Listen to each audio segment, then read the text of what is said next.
Hello, podcast listeners. We know podcasts are a great way to catch up on a program that you may have missed on KSJE, and it's provided as a free service of this radio station. But you know, KSJE is now listener supported, and so while you enjoy this podcast, we hope that you'll also take some time to join KSJE. Become a member today. It's quite easy to do. Just go to our website at ksje.com/support and pick the level of support that best matches your budget. Thanks again for listening. Here's your podcast.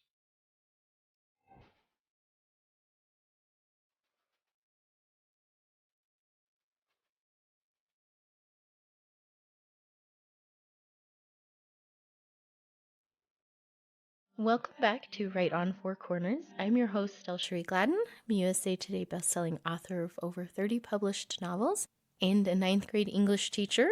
And I'm also fighting a cold or something, so I sound a little froggy, and I apologize for that.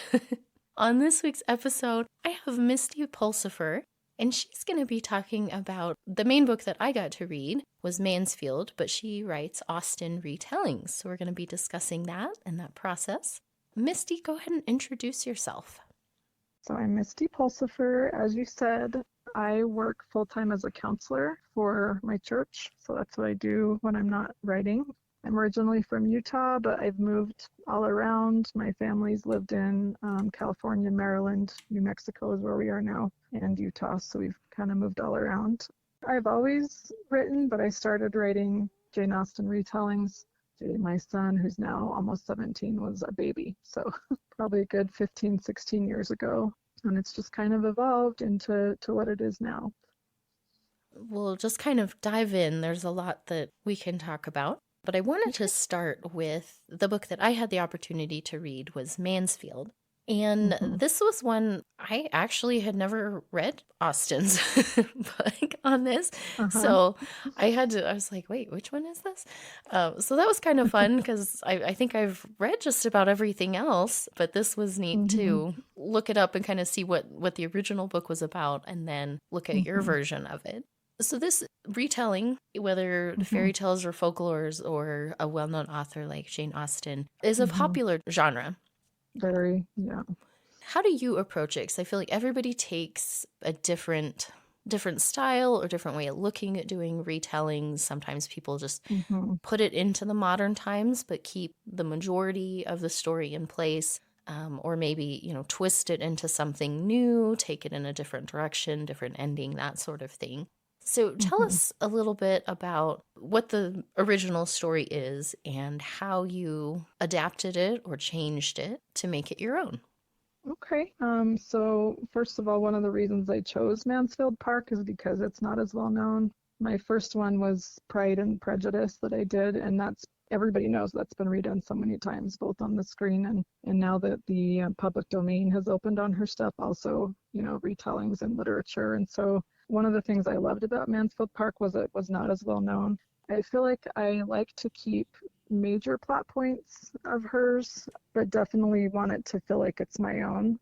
So one of the main differences, I guess, is Fanny Price is who she is in Jane Austen's version.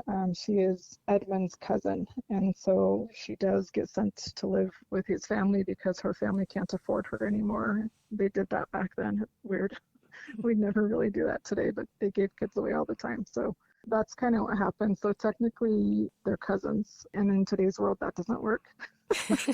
Obviously, first cousins.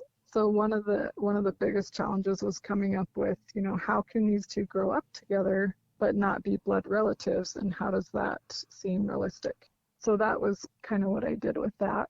One of the biggest challenges for adapting Austen to current times is the technology. We rely on technology heavily, right? We're always texting, doing all the things. And so back in Jane Austen's time, they wrote letters or they showed up at the door, and that's kind of how people communicated. And so it's been a challenge bringing that in, but it's also allowed me to do some other things with it that she didn't have access to back then.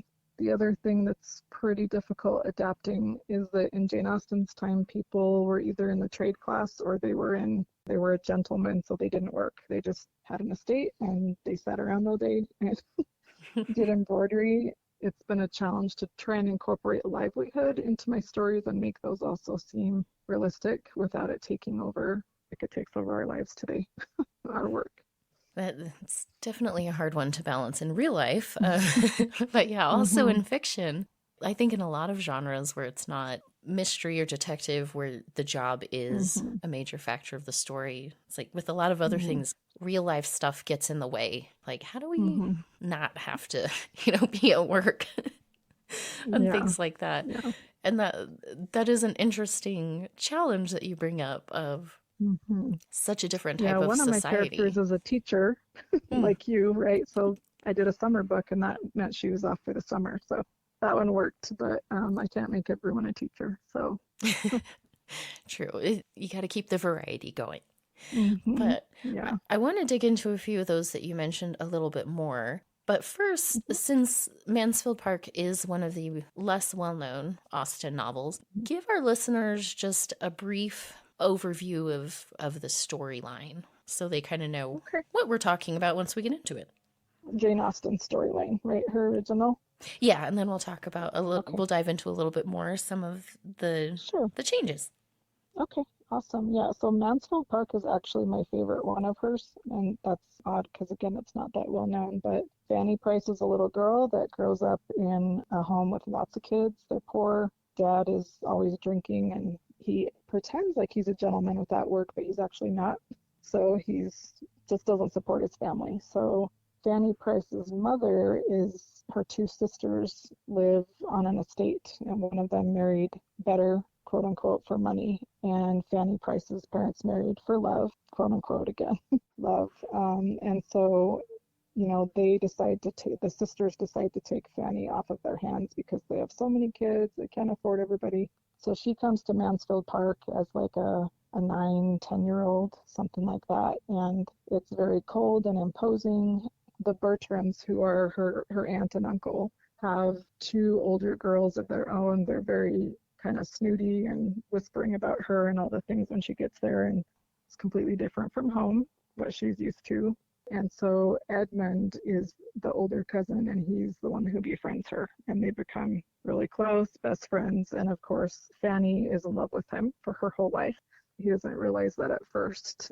So that's kind of the beginning of it. And then there's a brother and sister who move in next to the Bertram estate, and Edmund falls in love with this very eyelashy, she knows what she's doing, knows how to flirt kind of situation, and poor Fanny has to watch that. And meanwhile, there's kind of shenanigans going on between the other two Bertram girls, so the stepsisters, for all intents and purposes, or cousins, I guess. So it kind of goes through that, and it's really, as you see her, she's basically treated as the help, except for Edmund. So when this new brother and sister come into the story, it kind of turns everything topsy-turvy. She does end up going back to her parents' home at one point and sees that, wow, I really don't fit in here. I have been raised in luxury, really, since she went to her aunt and uncle. Even though she's treated as kind of the help, she still can't fit back into that life with her parents. And so things happen, and eventually the brother and sister kind of get tangled up and get caught doing some things, and Edmund comes to his senses. And I don't know if you want me ruining the ending, but it's a good ending for Fanny and Edmund. Yeah, we'll let readers discover that part of it Yeah, on their own. yes. But yeah, so let's talk about some of the adjustments and changes that you made going through and Mm-hmm. writing Mansfield. Obviously, it's more in the present day, Mm-hmm. and we're adapting to what life is like in today's world, which is not, like you Mm-hmm. said, just being ladies and gentlemen. That's Yeah, not a profession anymore for most right. of us, I guess. Mm-hmm. So with yours, you turn the concept of the estate of Mansfield into an actual park where people come and Mm-hmm. stay. It's near Yellowstone, Mm-hmm. and the family runs the park. They have cabins that they rent out and trail rides Mm-hmm. and that sort of thing. Tell me about your development of that setting and where the similarities were for making a lot of the elements of the original story work in this Mm-hmm. modern setting. Yeah, so I think one of the main things I tried to preserve was there's a lot of horse riding in Mansfield Park, and specifically Fanny has her horse that Edmund actually purchased for her when they were younger. And it's like her, her best friend, and she and Edmund go riding a lot together. So I knew I wanted to base it around equine things in some way. And Yellowstone is a place that's open year round, even though they have, a lot more traffic, obviously, in the summer and things like that. But there's a lot of dude ranches and trails and things like that. And so I don't know, for me, it just kind of was a perfect place. It's out of the way. Not everybody's been there, but everyone knows of it. And so turning it into kind of like a dude ranch a little bit, like renting out the cabins, was my way of trying to make it more realistic as far as like this is their livelihood.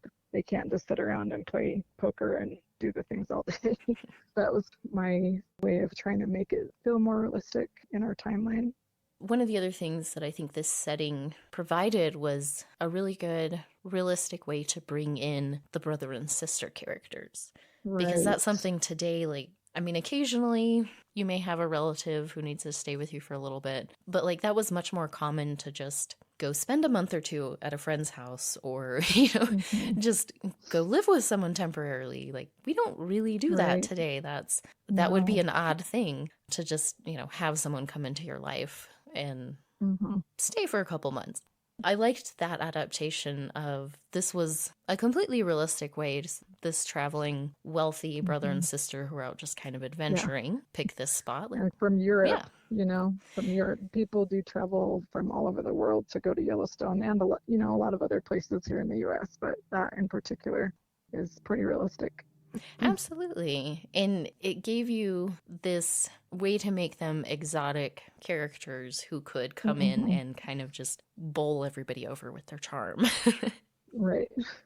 Right. I feel like making them French was kind of a personal choice because I speak French. And so that's just something that I have knowledge about, and I could bring that in. And when I pictured the character, see, in Austen's, her name is just Mary Crawford. I think everybody was named Mary. First of all, there's one in each Austen novel.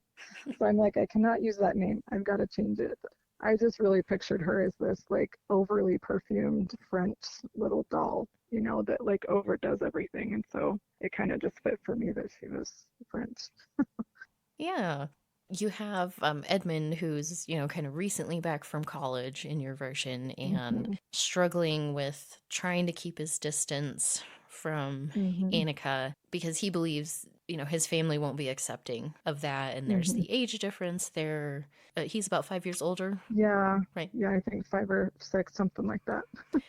I liked that you have this exotic character who comes in and it's meant to be for a limited time. She's going to be there over the summer, and he sees this as an opportunity to like, oh, okay, this is a good distraction. I can keep my distance, but he seems like he's kind of isolated himself from dating, from really immersing himself in some of those young, early 20s kind of activities. Right. And it doesn't go quite how he planned as far as that, which was another part I wanted to talk to you of developing characters. You're starting with the base characters from Austen, but you're also adding to, taking away, adjusting to develop characters that work in your version of the story. So what was that like? What was that process? Because I think Edmund especially is an interesting one because you're trying to balance his youth and some of that, like, he's kind of starstruck and gets in a little over his head, but he also has this very mature, caring side of him and his desire to protect and take care of Annika. So tell me a little bit more about how you worked from the characters in Austen and then adapted them to your story. The way I get to know my characters is by free writing. A lot of times, writing the scenes, I get to know them, but there's times when I'm a good bit into a book and I feel like I don't know who my character is, and that's a problem. Obviously, when you're trying to write, I try to write very personal, like I want my readers to be in the feelings with my characters. And so something that I do sometimes is just like some journal entries that character might write, or some way to get to know them myself, which, I don't know, may kind of sound funny. But I knew that I wanted him to be, an upstanding guy, but he's also, 20-something years old. And I wasn't really sure if that would come across realistic as him, not doing all the things that a typical college guy would do. But, for him, it was kind of that, like you said, the nurturing side. For her, I really put a lot of myself into Annie as a character, mostly like past childhood stuff, background. And so I didn't feel like I had to get to know her because she was already me, a lot of it, except I'm a little more feisty than she was. Yeah, so the characters, I like to take Austen's base character and some of the elements. Like Edmund was kind of really clueless in Mansfield Park. He didn't even realize that he had feelings for Fanny. And so, but I didn't like that about the character, that he was oblivious. Like, can we root for somebody who's stupid? I don't know. I want them to be human and I want them to be flawed and I don't want them to be perfect, but I also don't want them to be ridiculous, I guess. And Austen was really good at writing ridiculous, but so that we loved it. That was Yes. one of her talents, was ridiculous. So That's a good way of describing some of the characters.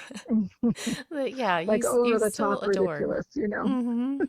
Yeah. Well, and I kind of wonder sometimes, I was like, did they seem more normal in like her own time when she's In her writing and they time. just seem more ridiculous to us now? It's Right. hard to tell. Yeah. It seems like such a weird society that, Yeah. I don't know, hard for me to comprehend what that was really like to live in that society, but Right. who Yeah, I knows? agree. I would like, there's like Austen parks that you can go to for the day. Like, I don't know if you've read Austen Land by Shannon Hale, but it's all about that. It's like a place you check into and it's all Austen themed and it's fiction, but they're supposed to give you the Austen experience. So I think there are those places out there in the world. I think it'd be very interesting to go. We'd probably get really bored really quickly without our phones, I would imagine. Probably. That is probably the biggest challenge of that existence for us, like to go Hmm. back to and being like, we don't have any of the things that keep us on Hmm. track or entertain us. Like, what do we do? Yeah, we wouldn't know what to do with ourselves, and they wouldn't know what to do here. They'd be like, "Where's my embroidery? I don't like all this." Yeah, it's hard to So, imagine. That would be completely overwhelming going from hmm. Austen area society in the Regency period to today and just Right, being inundated with everything all at once. the chaos. Yeah, yep, I agree. We might not want to come back if we went and visited, Regency England. I don't know. That's very possible. I'd be like, oh my gosh, this is what life used to be like. It's so calm and relaxing. Right. But then we'd probably need to use the bathroom, and we'd be like, "Nope, we're going back to the 21st century with indoor plumbing." Yeah, that's one. I'm like real glad we have that. Yeah. Proper heating too. Hmm. Yeah. Oh.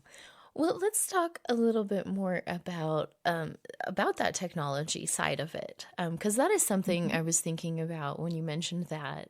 Thinking to some of the other Austen stories, and that lack of contact plays a big part Hmm. in several of her books. Hmm. Where I'm trying to remember what scene it was, but in Pride and Prejudice, at one point, the sister gets sick, and they're like, "Oh, well, Uh-huh.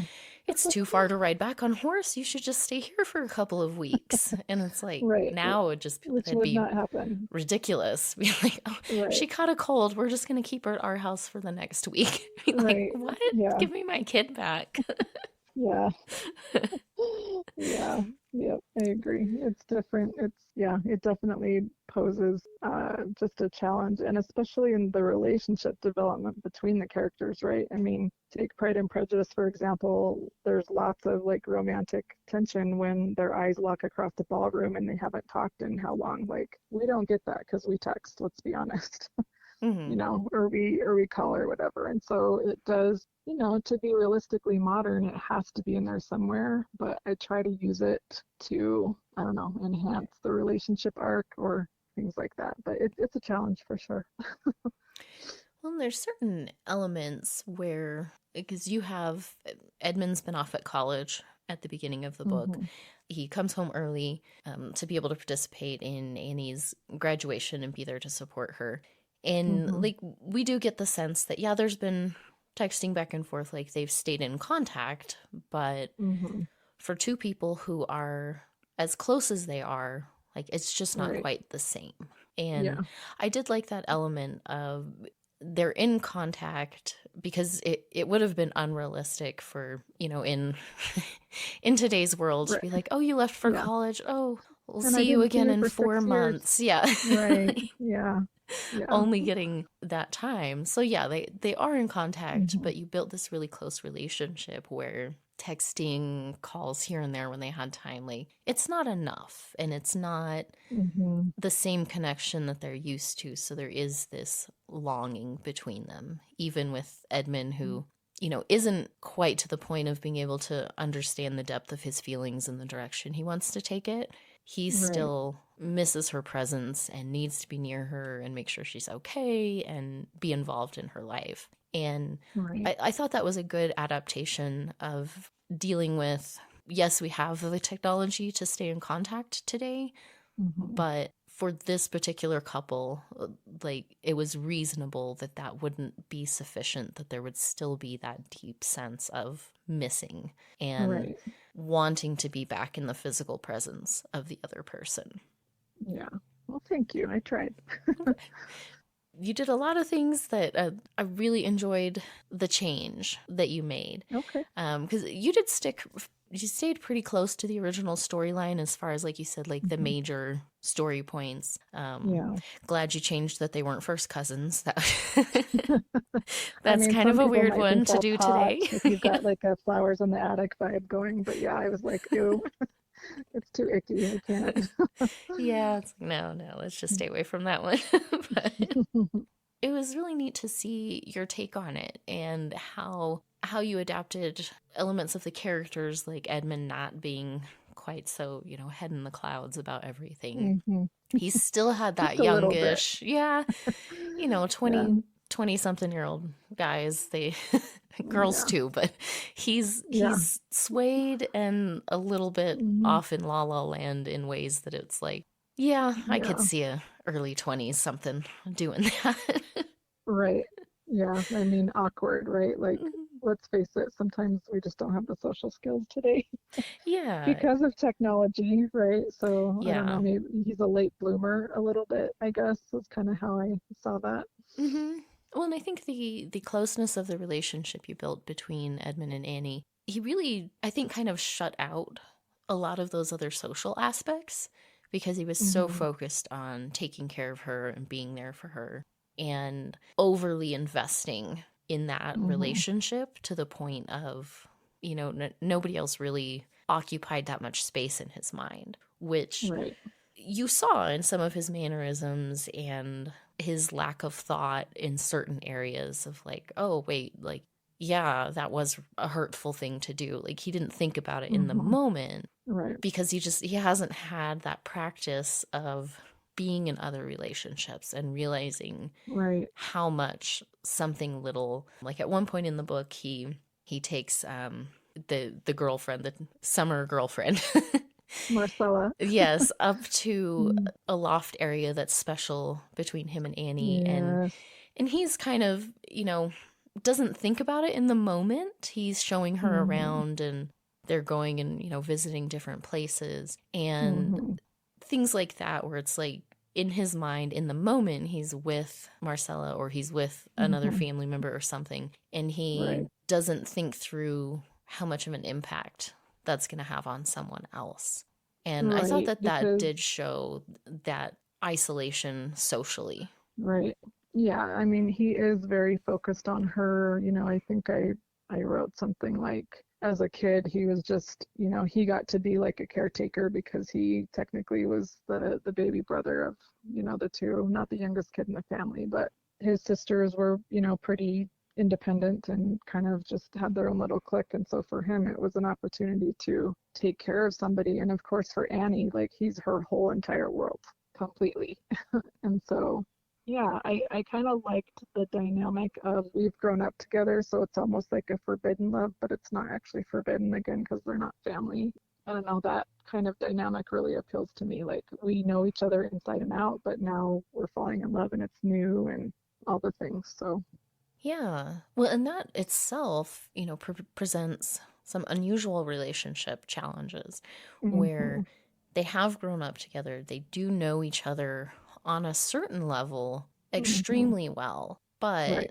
that kind of complicates actually taking those steps into a romantic relationship because they Right. have so much history together. Yeah. So much of their experiences, especially from Amy's point of view, there's Hmm. special places, there's special traditions, there's, songs, there's little things that Yeah.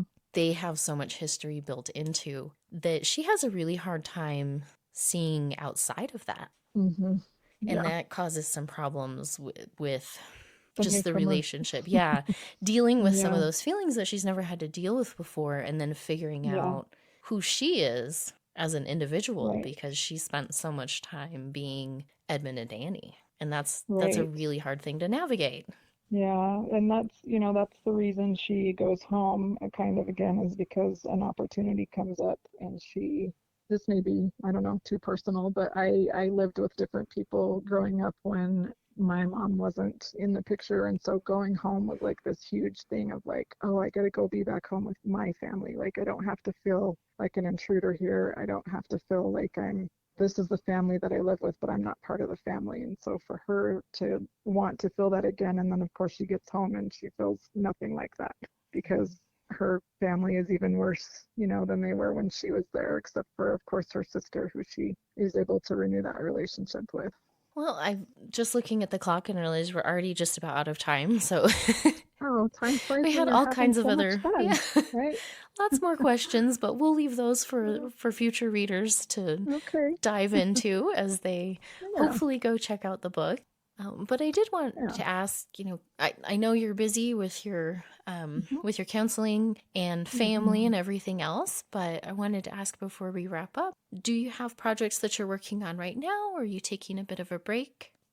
So I am. I published Mansfield in 2016, and at the time I was in school. And since then I've, finished a master's degree. And so I remember, graduating like I guess 3 years ago from school and going, I can't wait to write for fun again. And here I am. I do have something in the works, but it's like excruciating trying to to finish it just because now that I work full time and it's a very emotionally taxing job that I have, it's hard to come home from work and then work again and put that emotion into my characters.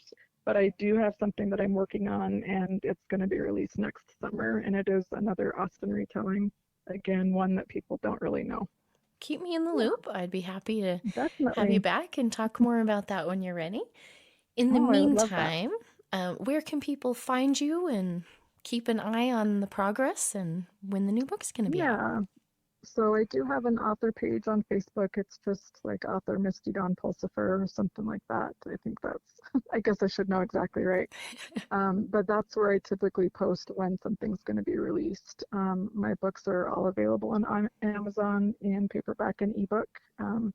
So if you go to Amazon and just type in Misty Pulsipher, it should bring my books up like right away.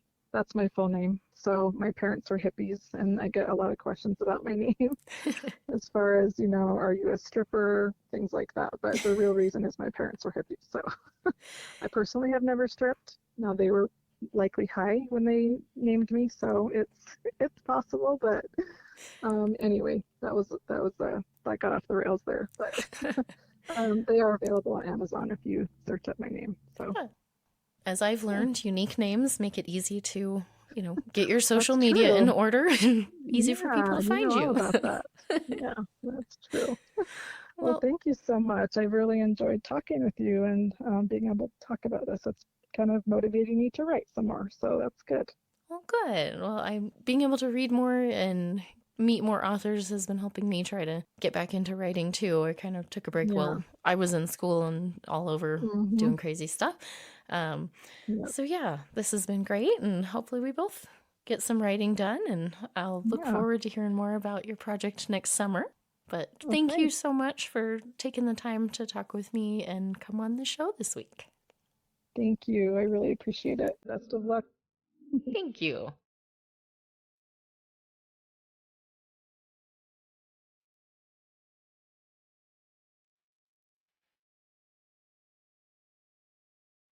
Did you enjoy that podcast? We hope that you did. And if you did, share it with your friends. And if you really want to keep podcasts like this coming, please support KSJE. You can do it easily online at ksje.com.